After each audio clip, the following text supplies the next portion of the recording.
اس budget کے اندر جو وفاقی حکومت اور پنجاب حکومت کا نظریہ ہے وہ ریفلیکٹ ہوتا ہے کہ کس طرح ملک کے اندر جو معیشت ہے اور جو پاکستان کی عوام ہے ان کے ریلیف کے لیے اور معیشت کے استحکام کے لیے وفاقی حکومت اور حکومت پنجاب کس طرح کام کر رہی ہے. اور وہ نظریہ اس طرح ریفلیکٹ ہوتا ہے کہ وفاق کے اندر بجٹ تو پیش کیا گیا ہے لیکن ایک پالیسی سٹیٹمنٹ دی گئی ہے کہ کس طرح جو مشکل فیصلے لے کر عوام کو اور معیشت کو استحکام دینا ہے. اور اس میں آپ نے دیکھا ہوگا کہ جب سے شہباز شریف صاحب نے حکومت سنبھالی تب سے ایک ریفارم ایجنڈا، اکنامک سٹیبلٹی کا ایجنڈا، اس پر وہ دن رات کام کر رہے ہیں. اور اسی طرح وزیر اعلیٰ پنجاب مریم نواز شریف صاحبہ پچھلے 3 ماہ میں دن رات محنت کر کے ایک تو معیشت کی سمت درست کر رہی ہیں، دوسرا آپ کو معلوم ہے کہ 18ویں ترمیم کے بعد جتنا سروس سیکٹر، ہیلتھ، ایجوکیشن اور باقی تمام چیزیں جو ڈیوالو ہوئی تھیں وہ ان کی پرائیورٹیز ہیں اور ان کی اولین ترجیحات میں شامل ہیں. پنجاب حکومت نے کل ایک تاریخی بجٹ پیش کیا جو کہ ڈیولپمنٹ کا سب سے بڑا بجٹ ہے، 842 بلین. اور اس کے اندر جو سب سے زیادہ اہم بات ہے وہ کہ پلاننگ اینڈ ڈیولپمنٹ میں 530 بلین کے وہ منصوبے جو ڈیڈ سکیمز تھیں، بہت سالوں سے چلتی آ رہی تھیں، اس کو ADP سے کلینز کر کے جو تھرو فارورڈ ہونا تھا، کیری فارورڈ اس کا بجٹ ہونا تھا، ان کو ختم کر کے یہ فیصلہ کیا گیا ہے کہ وہ پنجاب کی عوام، ان کی تعلیم، ان کی صحت اور ان کی سروس ڈیلیوری کے اوپر خرچ کیا جائے. یہ تاریخ میں پہلی دفعہ ہوا ہے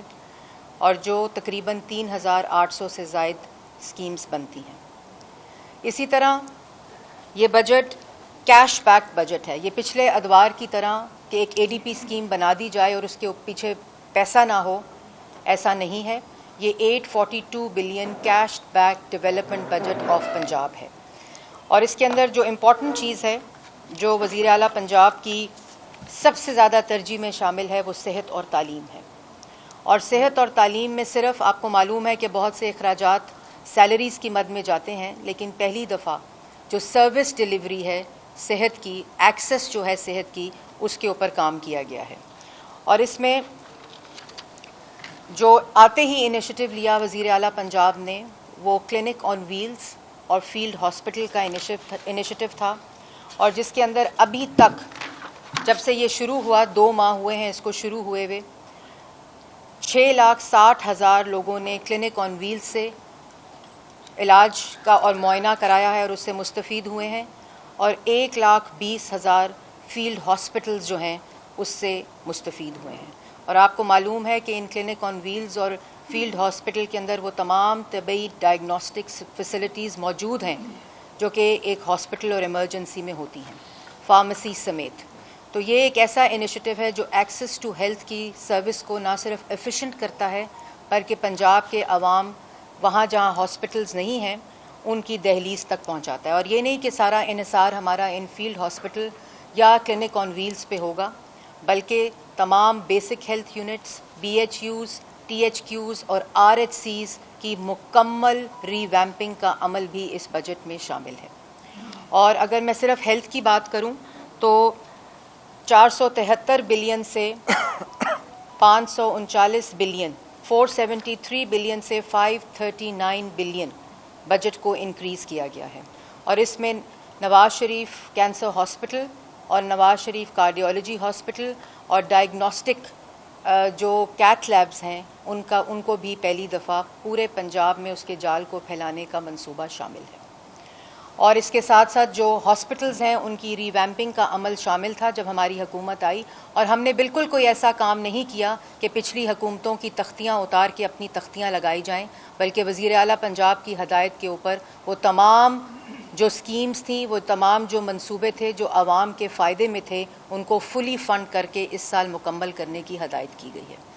اور اسی طرح جو تعلیم کا شعبہ ہے اس کے بجٹ کو بھی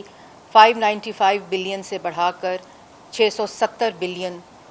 کر دیا گیا ہے، اور اس کے اندر سی ایم پنجاب کے تمام انیشیٹوز بھی شامل ہیں، اور جو ایجوکیشن ہے اس میں پہلی دفعہ جو ٹیچر ٹریننگ ہے، کوالٹی آف ایجوکیشن، اس کے اوپر انحصار زیادہ ہے تاکہ جو بچے سکولز میں ہیں ان بچوں کی کوالٹی آف ایجوکیشن، اور اس میں کچھ ادارے جو ہیں ایجوکیشن ڈپارٹمنٹ کے ان کا مرجر بھی شامل ہے، اور کریکولم اور ٹیچر ٹریننگ اتھارٹی کا قیام پہلی دفعہ پنجاب میں اس منصوبے کو بھی شامل کیا گیا ہے، جو ایک انٹیگریٹڈ ایجوکیشن اپروچ ہے۔ اور پھر آؤٹ آف اسکول چلڈرن کے لیے جو پرائیویٹ سیکٹر ہے اس کے ساتھ پارٹنرشپ میں ایک منصوبہ شامل کیا ہے، جو پہلے بھی منصوبے شامل ہیں اس کے اندر پیف کا منصوبہ ہے، لیکن اس کو اسکل ڈیولپمنٹ کے ساتھ جوڑا گیا ہے، اور اسکل ڈیولپمنٹ کا وزیر اعلیٰ پنجاب کا ایک بہت بڑا پروگرام ہے جو تمام نوجوانوں کے لیے، جس میں آئی ٹی سیکٹر ہے، کارپینٹرز ہیں، انٹرپرینیورشپس ہیں، اسمال اینڈ میڈیم انڈسٹری کی جو سکلز ہیں ان کو شامل کیا گیا ہے۔ اس کے ساتھ ساتھ جو ایگریکلچر ہے، ایگریکلچر کی مد میں بہت زیادہ ریولوشن جو کی گئی ہے، اور اس کے اندر جو بجٹ ہے اس میں تو اضافہ 79 بلین سے 117.2 بلین کیا گیا ہے، لیکن جو امپورٹنٹ چیز ہے کہ کسان کا حق اس کو ہاتھ میں ملے، اس میں 10 بلین کا کسان کارڈ لون سکیم شروع کی گئی ہے انٹرسٹ فری، اور اس کے ساتھ ساتھ 30 بلین کی ٹریکٹر سکیم کو شامل کیا گیا ہے، اور لائف سٹاک کے فارمرز کے لیے پہلی دفعہ لون سکیم کارڈ شروع کیا جا رہا ہے 2 بلین کی فنڈنگ سے، لیکن جس طرح اس میں اضافہ ہوگا اس بجٹ کو بڑھایا جائے گا۔ اسی طرح ایگریکلچر کے اندر ٹیوب ویلز کی سولرائزیشن شامل ہے، اور ایگریکلچر مال کہ جو کسان ہے اس کو ایک چھت کے نیچے سیڈ، فرٹیلائزر اور پیسٹیسائڈز جو کہ ان کا بہت بڑا ایک مسئلہ تھا، اس کے لیے ان کو ایگریکلچر مال تک کی ایکسس دی جائے گی، اور پنجاب حکومت کے اندر اس کی ہیوج فنڈنگ شامل ہے۔ اس میں پہلی دفعہ تاریخ میں یہ بڑے فخر سے میں بتانا چاہوں گی کہ ڈیولپمنٹ سائٹ کے اوپر جو ای میکنائزیشن ہے، جو ٹریکٹر سے اوپر جو ایڈوانسڈ مشینری ہے ایگریکلچر کی، اس کو انڈیجنائزیشن کی، اس کی مینوفیکچرنگ پنجاب کے اندر ہو، پاکستان کے اندر ہو، اس کے لیے بجٹ شامل کیا گیا ہے، جس کو انڈیجنائزیشن آف ای میکنائزیشن آف ایگریکلچر کے پروگرام کے نام سے۔ اس کے ساتھ ساتھ جو